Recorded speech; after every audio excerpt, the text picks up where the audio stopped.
everyone. How would you feel if you urgently called someone for help multiple times, but they kept ignoring you because it was bothersome? You would probably feel anger rising beyond just frustration. Ignoring a small SOS signal eventually spreads into an uncontrollable, massive fire. The exact same thing happens in our relationships. In today's passage, 2 Samuel 14, we see the story of Absalom, who had a flawless appearance from head to toe. He returned to Jerusalem, but lived in complete isolation for 2 whole years, without seeing his father, King David's face. Frustrated and desperate, Absalom sends for Joab, the man who brought him back, multiple times. However, Joab ignores Absalom's calls twice, acting as if it's none of his business. Thoroughly ignored, Absalom finally makes an extreme choice. He orders his servants to set Joab's barley field on fire, only after suffering damage to his own field does Joab rush to Absalom in anger, and only then does he arrange a meeting between David and Absalom. David and Absalom reconcile with a kiss, but this process is very bitter.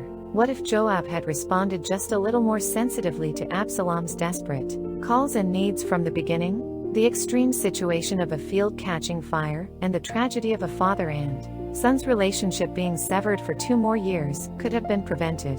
Insensitivity that turns a blind eye to others' pain, because it doesn't serve our interests, ultimately breeds greater wounds. Look around you right now. Are you perhaps ignoring the desperate hands reaching out for help from your family, friends, or colleagues, thinking, "It's none of my business," or "I'm too busy and bothered right now"? If we ignore their suppressed feelings and needs, it may one day return as a flame of anger that burns the fields of ourselves and our community. A mature person listens to the needs of others before their own immediate benefit. Reach out and extend your hand before someone's field catches fire, or before your own field catches fire.